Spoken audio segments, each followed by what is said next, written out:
Hey guys welcome. चलिए चलते हैं चाणक्य नीति की तरफ। हम पहुंच चुके हैं 8वें अध्याय पर, और 8वें अध्याय में हम बहुत ही कुछ नए नए चीज़ों के बारे में डिस्कस करेंगे, कुछ जानेंगे बेहतरीन चीज़ों के बारे में। तो आचार्य बोलते हैं कि जो लोग संसार में केवल धन की इच्छा करते हैं वे अधम अर्थात नीच कोटि के हैं। मध्यम श्रेणी के लोग धन और सम्मान दोनों की इच्छा करते हैं, जबकि उत्तम कोटि के मनुष्यों को केवल आदर सम्मान ही चाहिए होता है। स्पष्ट कर दूं कि संसार में धन की इच्छा तो सभी को होती है, सभी को रहती है, परंतु धन की प्राप्ति के लिए निम्न श्रेणी के लोग अन्य सब बातें भूलकर, सम्मान, आदर और अच्छी चीज़ें करने सबको भूलकर धन के पीछे भागना केवल यही रखते हैं इच्छा। जबकि ये सही नहीं है, ये केवल धन के पीछे भागना ये ठीक नहीं है। मध्यम श्रेणी के लोग क्या करते हैं, वे जो धन के साथ साथ सम्मान की इच्छा रखते हैं, वे धन की प्राप्ति के लिए अपने सम्मान आदर सम्मान को कभी दांव पर नहीं लगाते। उनको आदर सम्मान भी उतना ही प्रिय होता है जितना कि धन। पर श्रेष्ठ पुरुष अर्थात उत्तम कोटि के मनुष्य वे हैं जिनके लिए केवल आदर सम्मान ही सब कुछ है। वो कभी धन का लालच कभी नहीं करते। उत्तम कोटि के लोगों को महात्मा कहा जाता है। उनके लिए धन का विशेष महत्व नहीं है, क्योंकि वो लोग धन के लिए नहीं जीते हैं, बल्कि जीने के लिए उन धन का प्रयोग करते हैं। राइट। तो बेसिकली बात यह है कि धन ऐसी चीज़ है जो तोड़वा भी देती है और जुड़वा भी देती है। इसलिए धन का उचित उपयोग वही कर सकता है जो इसके बारे में सही से जानता हो। नेक्स्ट बोलते हैं आचार्य कि गन्ना, पानी, दूध, कंदमूल, फल, पान अथवा दवाइयों का सेवन करने के बाद भी स्नान आदि और धर्म कार्य किए जा सकते हैं। कुछ लोग ये मानते हैं कि खाने के बाद धर्म कार्य नहीं हो सकता, या खाने के बाद कुछ भी चीज़ें सही नहीं हो सकती, या नहाने से पहले खाना नहीं चाहिए। राइट। तो ऐसा नहीं है। सामान्य भारतीयों में यह धारणा पाई जाती है, हम जैसे लोगों में, राइट, कि स्नान ध्यान आदि करने के बाद ही फल और सब्जी या औषधि का सेवन करना चाहिए, जो भी है। तो परंतु चाणक्य बोलते हैं कि बीमारी की अवस्था में दूध, जल, कंदमूल, फल और आदि जो भी है, दवाइयाँ हैं, आदि का सेवन किया जा सकता है। इसमें कोई पाप नहीं है। पाप की बात तो यहाँ आती ही नहीं है, क्योंकि आदमी की अवस्था जैसी है उसे उसी प्रकार से व्यवहार करना होता है। राइट। लेकिन इसके बाद स्नान आदि करके पूजा पाठ और धार्मिक कार्य भी किया जा सकता है। ये कोई अनुचित कार्य नहीं है। अगर कोई व्यक्ति बहुत ज़्यादा बीमार है, या बहुत ज़्यादा नहीं है तो इतना बीमार है कि उसे परहेज करना पड़ता है, तो वो व्यक्ति क्या कर सकता है, वो परहेज कर सकता है और चीज़ों का सेवन कर सकता है। इसमें कोई संशय नहीं है, कोई अनुचित कार्य नहीं है। राइट। आचार्य नेक्स्ट बोलते हैं कि दीप अंधकार को खाता है और इससे काजल की उत्पत्ति होती है।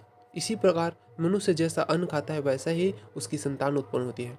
देखिए, आप जैसा करेंगे, मतलब आप जैसा बोएंगे वैसा ही पाएंगे। ये तो आपने सुना ही होगा कि अगर आप कांटे बोएंगे तो कांटे ही उपजाऊ होंगे, उपजेंगे, और आपको वही मिलेगा।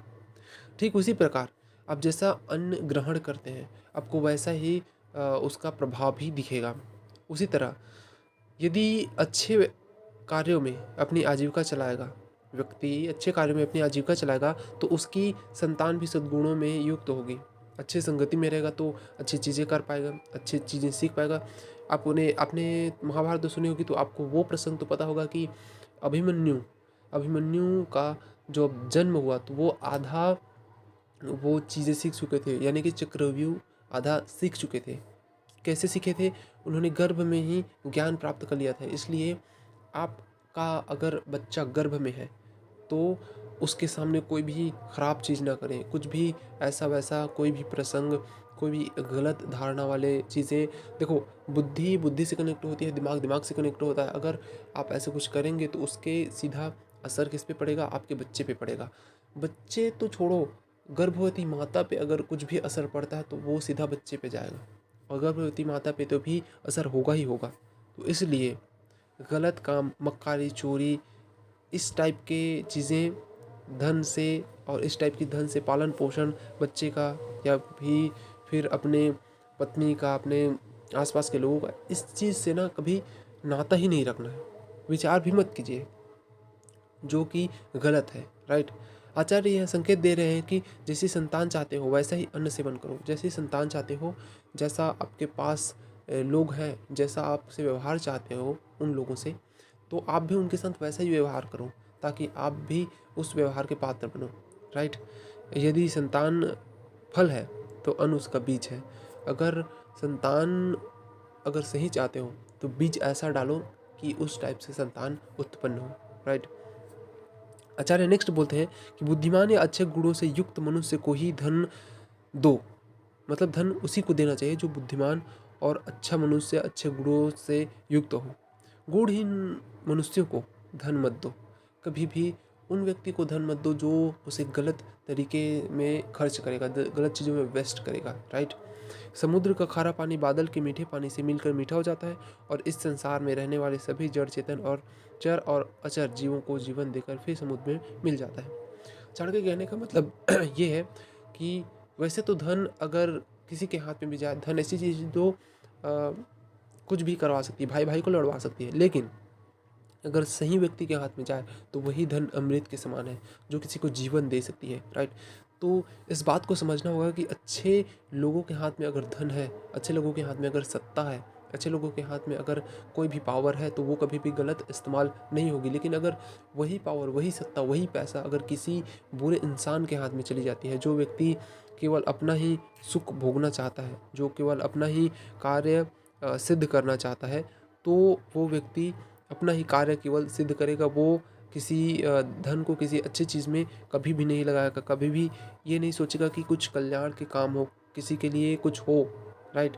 तो आपको ये समझना पड़ेगा कि व्यक्ति के लिए जब काम करना है या जब किसी चीज़ की सही व्यवस्था करनी है, चीज़ें सही करनी है, तो आपको धन का सही इस्तेमाल करना आना चाहिए।